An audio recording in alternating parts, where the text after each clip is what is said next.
welcome back to the Fantasy Madness podcast with me, your host, the Mad Chatter Ryan MK. That's right, thank you once again for joining, for listening, for being a part of. I appreciate it as always. And if you don't already, do not forget to follow me at RMK Madness on Twitter, on the grams. Please do. Well, crazy fucking week. It's been a crazy fucking week, right? COVID been hitting the NFL hard, huh? But it's been hitting the whole country hard.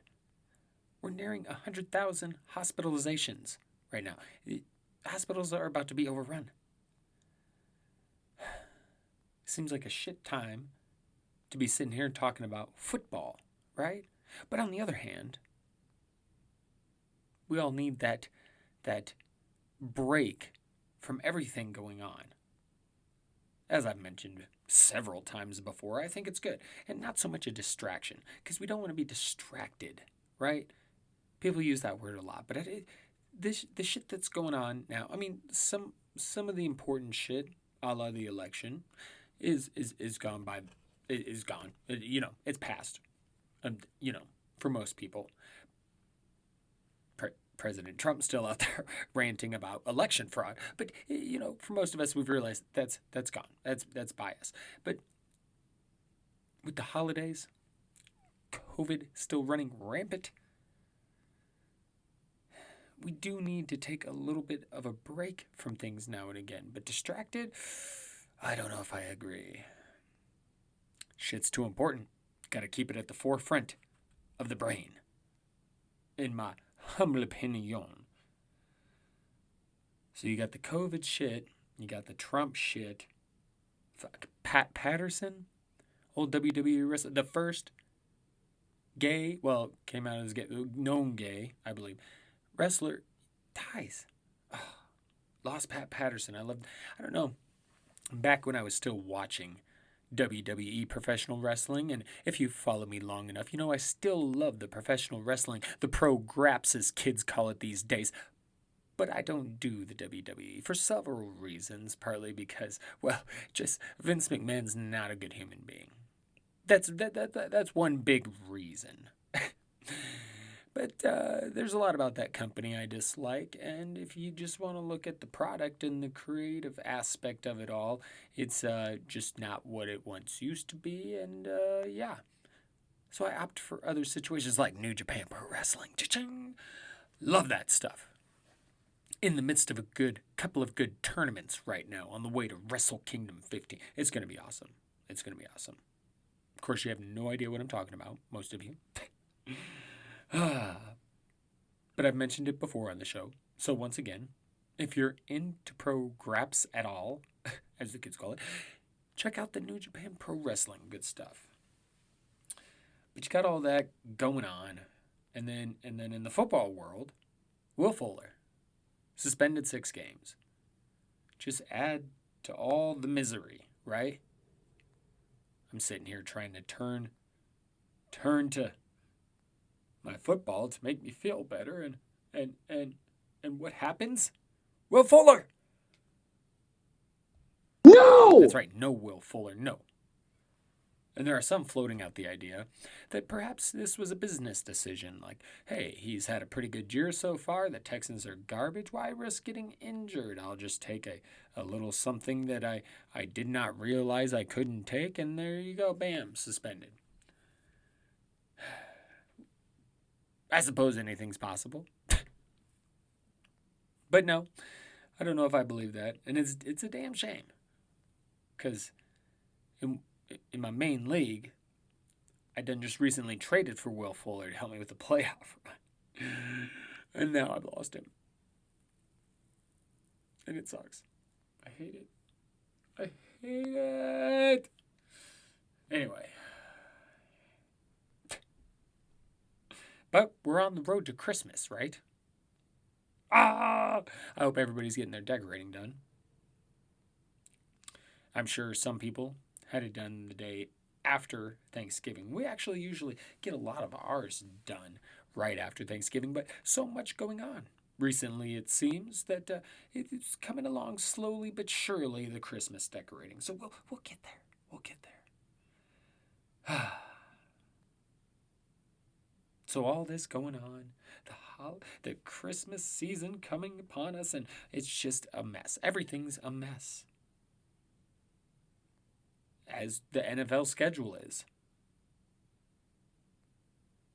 So the whole idea this week for me personally was to get the pod in, put it out Monday, and then Tuesday night, after Baltimore Pittsburgh, I was going to do a little mini madness, and then do another pod later on in the week. But then Baltimore Pittsburgh gets delayed again. It's on Wednesday. So I decide, okay, no mini madness this week, because with the game on Wednesday and no game being on Thursday, then I can do my normal second pod of the week, my normal weekly second pod, however you want to phrase it, whatever. And I can do that one a little bit earlier. So that's what we're doing. But we still have to cover those couple of games. So let's get into the Monday Night Football. Yes, we had Seattle at Philadelphia. Seattle took this one 23-17. DK Metcalf went off for 177 yards off it, 10 catches. And you know what? Other than that, the Seattle offense, not crazy, although it did seem to help a little bit to get Chris Carson back, who grabbed a TD himself. But the Seattle defense is playing better, and just Philadelphia, man. They just, they look terrible. The offense is just, the defense played decent, kind of kept them in the game for a minute. But the offense, you just see, Wentz is just, he's not good right now. And I'm sorry, but what is the deal with all of this defending Carson Wentz? The coaches are doing it. Yeah. Then the guys on the broadcast, the ESPN broadcast, just fucking every excuse in the book. You have to remember, so the line's beat up, and he's got to have help. The fuck out of here, man. He's got Miles Sanders, Jalen Reagor, Travis Fulgham. He's got players to work with. Dallas Goedert. O-line's a little banged up. Hell, it is for a lot of teams. How many times has that been, and I'm no Kirk Cousins fan, but when he's looking like shit, nobody's like, how many people are like, yeah, but the Minnesota offensive line, because how many years has the offensive line in Minnesota been a problem? It's just weird. All the excuse making for Carson Wentz. I don't fucking get it. Speaking of Dallas Goedert, though, he did have 7 catches for 75 yards and a touchdown, so good for him. The little Hail Mary at the end made the game really look closer than it was, and gave Miles Sanders a couple more points, and gave Richard Rodgers a touchdown. But other than that, and costing, gamblers a shit ton of money, because the points were 6.5. That 2-point conversion.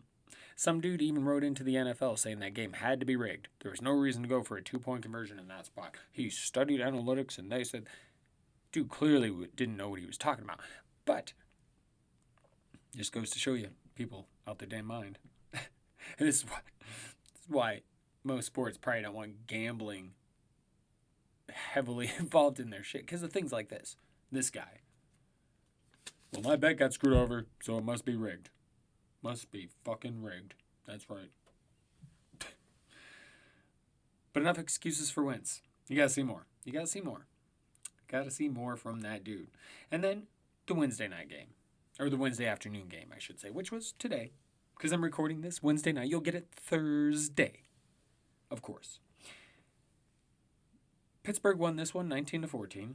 And I gotta be honest, I expected more of a blowout with all the players that the Ravens were missing. And let's face it, they're struggling a little bit lately anyways. But, maybe knowing they were so down and out and so unlikely to win, they played their asses off. And RG3, not great. Tracy McSorley came in, actually in 2 passes completed in 2 completed passes, had more yards, 70 something, than Robert Griffin III did with many more passes. Like, I shouldn't say many more. It's a handful more. But regardless, RG3 ain't it. So Trace McSorley, nice to see him get out there, do a little bit. Marquise Brown finally got back in some action. 85 yards and a touchdown. But, I mean, they just undermanned. But even then, they lost by 5 because the Pittsburgh offense kept settling for field goals. And not much for Anthony McFarland like I was hoping. No, it was pretty much all Benny Snell. But the receivers did what they did. And one of them got a touchdown. Juju got the touchdown. Sorry. But you just expect a little more. But Pittsburgh has these games. And hey, they still found a way to win. And it does sound like their star defenseman, Bud Dupree, could have a pretty serious injury. So that could be, real life football. Defensively, that could be troublesome for the Pittsburgh Steelers from here on out. But hey, that's how the game ended up. Baltimore's in some trouble. They're going to try and make the playoffs. Tell you that much. But with Week 12 finally in the books, we're on to Week 13. And it's not just any week. Week 13, the final week of the regular season. In fantasy football, that is. Yeah. What the fuck?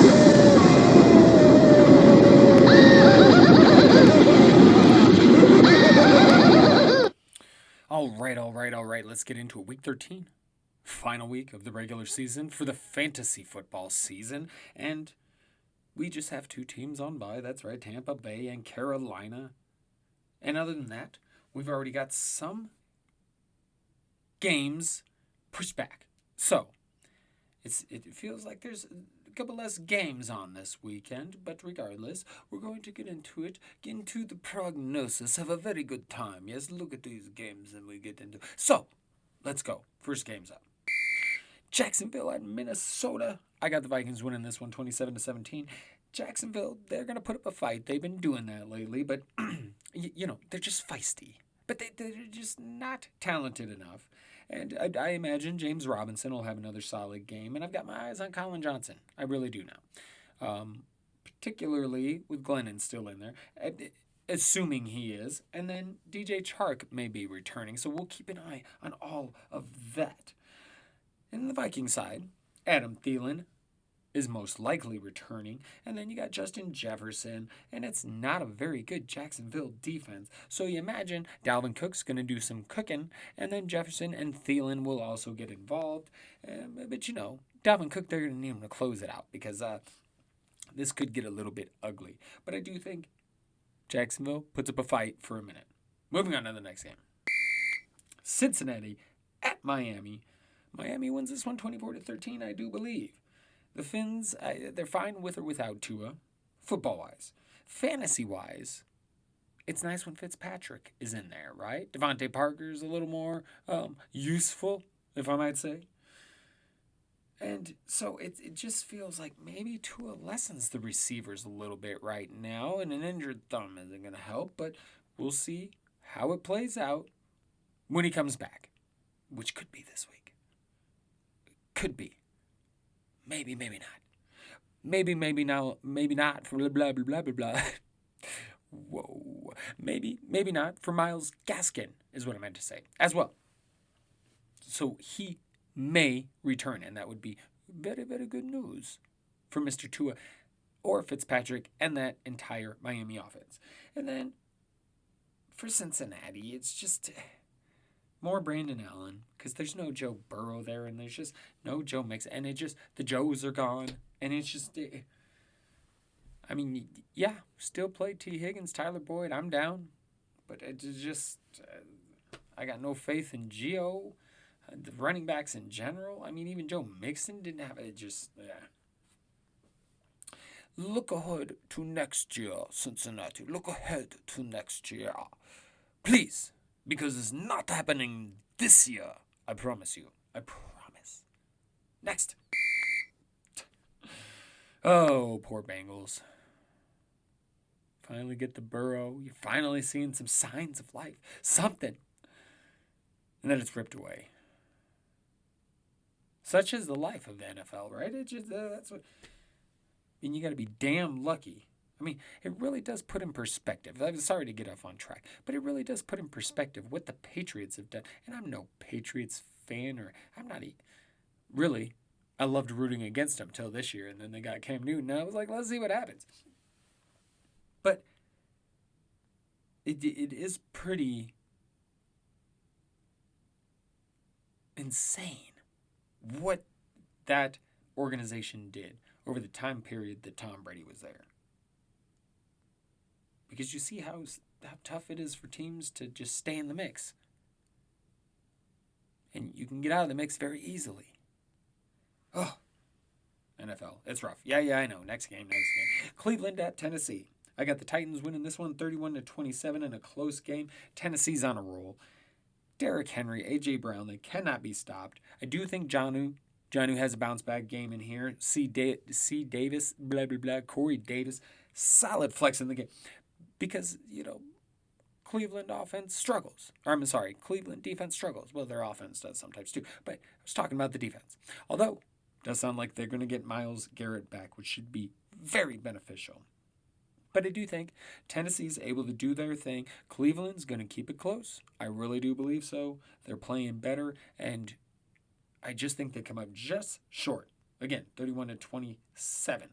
But Nick Chubb, Kareem Hunt, I think they're going to have big days. Tennessee, not the greatest defense either. So you got them having big days. And hey, I think I like Austin Hooper because Tennessee's a little bit better against the pass. But also, like, the pass game for right now with the Browns is just not where it needs to be, I think. And they tend to rely a lot on the running game, which is good news because it's a hell of a running game. But I do think Baker's getting a little warmed up.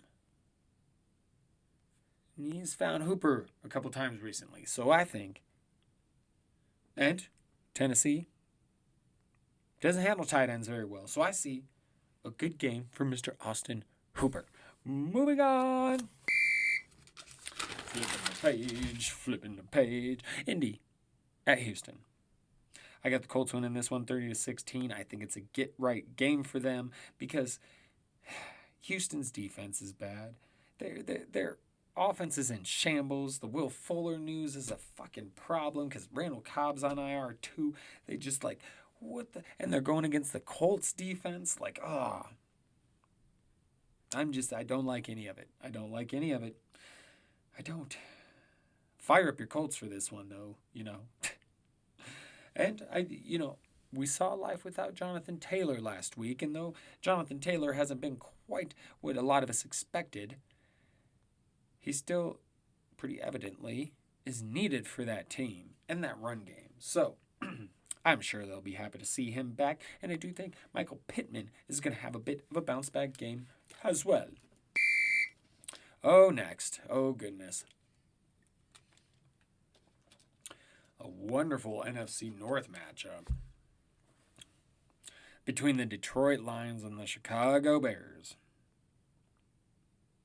I guess I got Detroit 17-7. It's just all yuck. Like I'm saying, I know Chicago's got a solid defense, but I just look at it and I'm like, I just can't pick the Bears, though. I mean, yuck. I don't like their running. Allen Robinson is really...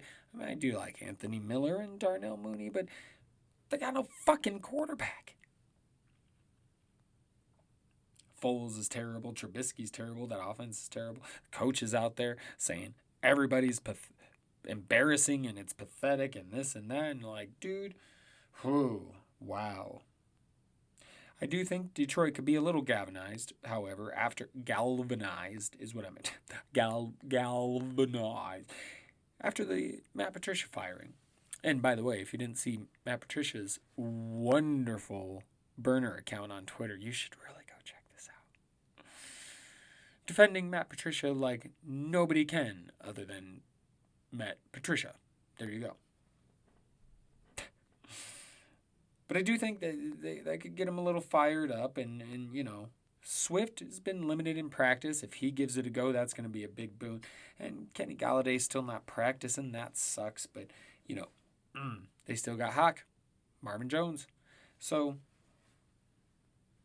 I'm rolling with Detroit. Because when it comes to the Bears, I mean, who do you trust? You trust Allen Robinson. That's it. And even then, he can let you down because the rest of the team around him is garbage. Next. Las Vegas at New York. The New York Jets. I got Vegas taking this one 24-10. The Raiders get back on track. I do think so. Much like the Colts in their game. And Jacobs, Waller, they're going to have good games. Nelson Aguilar, who's been kind of the main receiver there, he did not practice with an ankle injury, so we're going to have to keep an eye on that. And on the Jets side, I feel bad for Sam Darnold because now all Jets fans can do is wait for this countdown to hopefully get Trevor Lawrence, and it's just like, man, dude never got a fair shake. I mean, look at the track record of players that leave Adam Gase and how much better they perform. You just know Darnold's going to end up somewhere, and he's going to look good. Maybe. Wouldn't be the first quarterback I got wrong. The first quarterback to bust for anybody. No, wouldn't be the first. None of that. So, it's very possible, but I just think this entire Jets situation has fucked him up. And maybe it fucked him up for good, but it certainly fucked him up for now. I love Denzel Mims, but I think he looked better with Joe Flacco. Pains me to say, because I can't stand Joe Flacco. Next. Saints at the Falcons. Whew. Good NFC South matchup. And I'm going to take the Falcons in an upset in this one. And I know I did that a couple of weeks ago when these two teams met in New Orleans, but a few things different. That game was in New Orleans, and I know there's no fans, but it's still traveling and all of that. And it was just a weird game. Like, the Falcons were not playing great. Julio was in and out the lineup. But I'm going to tell you this. Taysom Hill has not been anything overly special the past couple of weeks. The Atlanta defense has been playing better. This one's in Atlanta. There's a chance Julio plays, which would be great for them. And honestly, I just think Atlanta's going to be able to air it out a little bit, particularly if Julio plays, and they're just going to go get it. They're going to go after it. And regardless of what running backs play, I think, you're going to get a little bit of the running game going, but really successful last week. Dump offs to the backs, particularly Ito Smith. So I think Matt Ryan's going to go back to airing it out a little bit this week. And only a boon if Julio's in there. And I just think the Saints, the Falcons are pretty good against the run. Might be able to keep that run game on. And if they can find a way to force the Saints to have to throw, if they can get some points on the board, and then make Taysom have to throw the fucking ball, then we shall see what Mr. Hill is really made of. Yes. And if they can manage to do that, Atlanta's going to win this fucking game. Just saying. Giants at the Seahawks. Seattle, 27-10 is what I've got here. There's no Daniel Jones for the Giants, and I know they've got a good D, but you can only do so much. And Colt McCoy isn't terrible, but I do think Sterling Shepard is solid, but worried about everybody else, okay? Because the Seattle defense is getting better, and I think they're going to beat up on the G-men a little bit without Daniel Jones. And so Seahawks, play your stud. Your Carson, obviously. Metcalf, Lockett. I think it's going to be a good day for the Seahawk boys. That's what I'm thinking. And we're moving on to the LA Rams at the Arizona Cardinals. Rams, I've got this one, 27-14, and they're going to move up because I just think the Cards' struggles are going to continue. If Kyler Murray's shoulder is still a little bit banged up, like it seems to me like something is affecting him.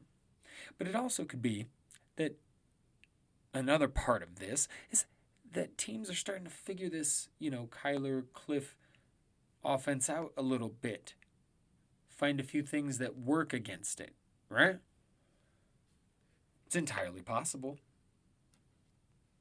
And because they've not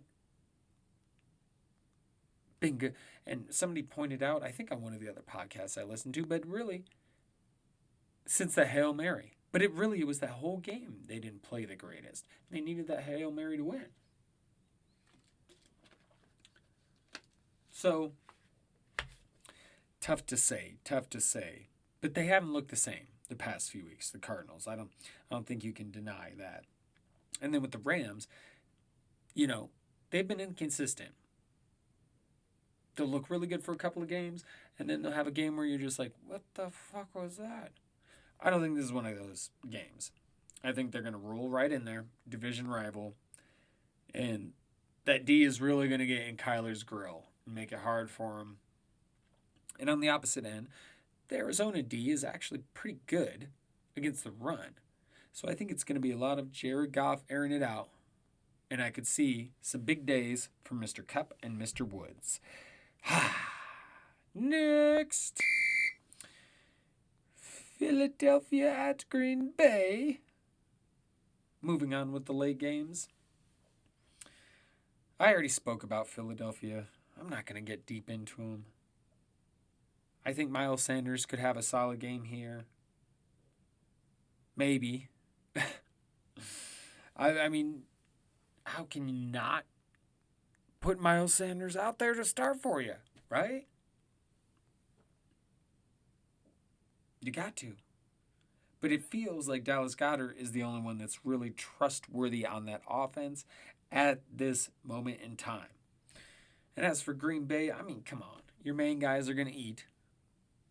A-Rod, A-Joe, Devontae, they're going to be fine. If Allen Lazard plays, we'll see. MVS, I don't know. No catches last week, and he was, a little banged up. But if there's no Lazard, he could be a factor. But really, who I'm looking at, aside from your top guys, is the tight end Tonyan. I'm looking back to Robert Tonyan. Because Philly is terrible against tight ends.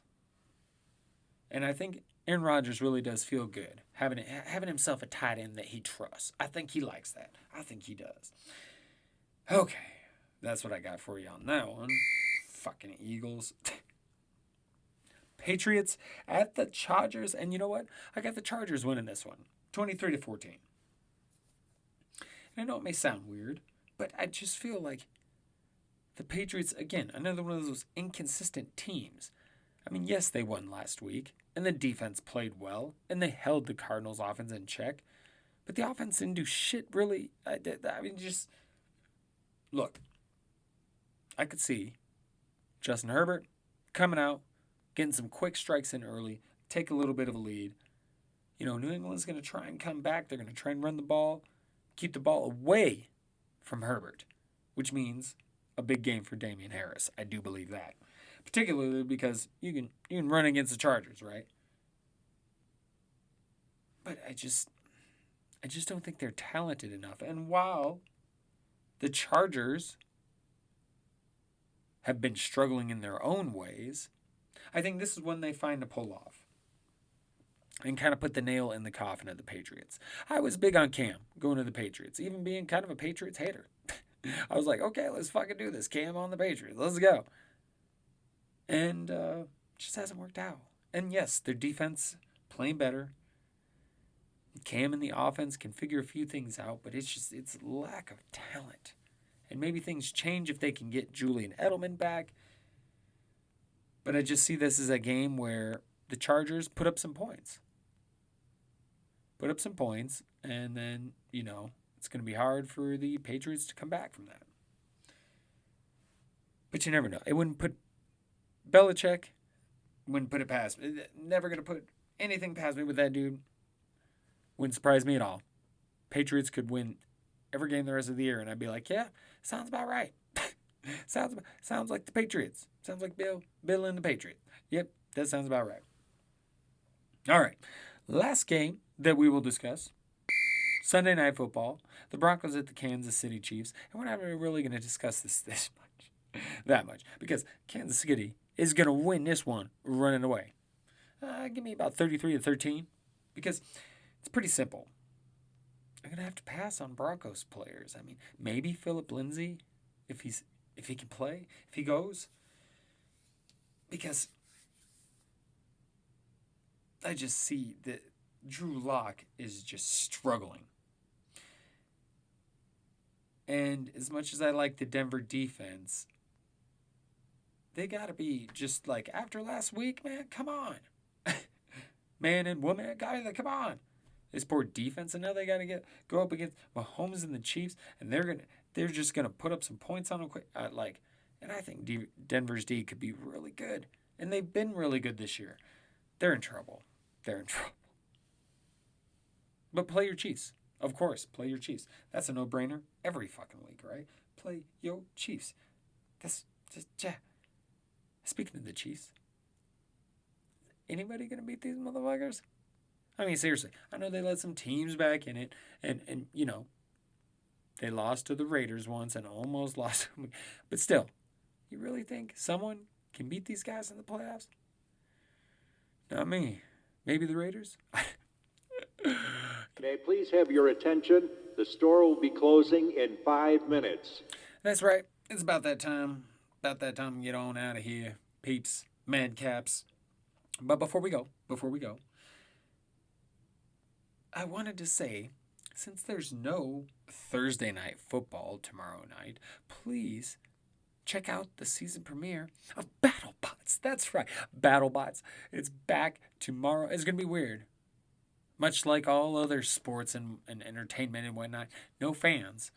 So they're not going to have fans, so that's going to be weird. But hey, we get to see bots smash the shit out of each other. It's going to be a great time. It's one of my favorite things to watch every year is the BattleBots. Check it out. You should enjoy yourself. We were talking earlier about finding things to help, give yourself a break from all the crazy, insane, and serious shit that's going on in the world. This is another thing you may use to break your mind, right? BattleBots. I fucking love it. I fucking love it. BattleBots.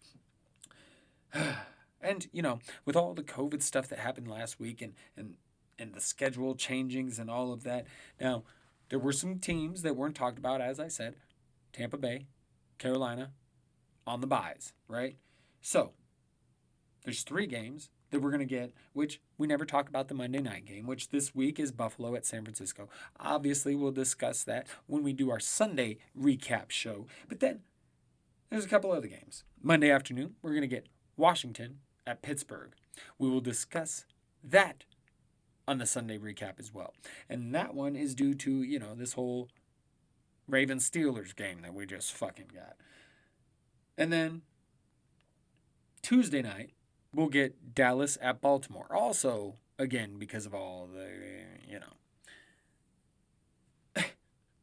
So, Dallas at Baltimore. That should be interesting. So we will look ahead and prognosisize or something those games on the Sunday recap show. Next pod.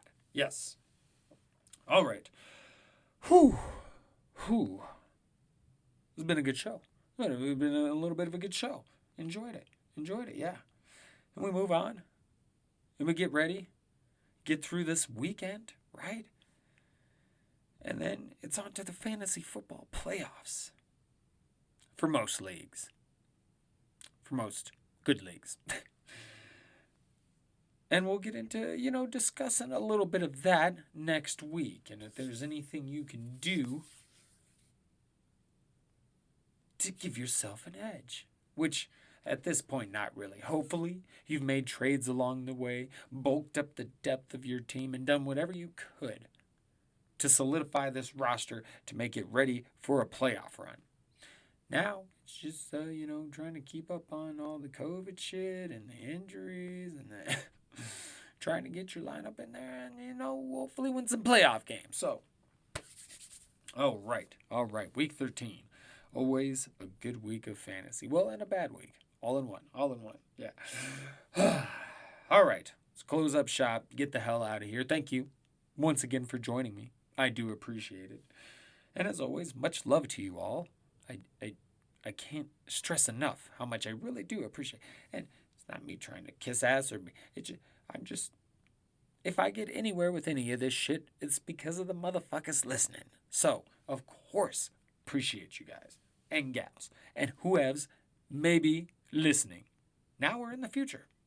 I thank you, future listeners. I thank you. Yes. And you can come back in time and you can, okay, now I'm getting just the, all right. Oh, thank you once again, everybody. Have a great, great rest of the week and weekend. And good luck in all your fantasy endeavors. That's right. We'll chat again soon. Until then, ta-ta for now. Laters!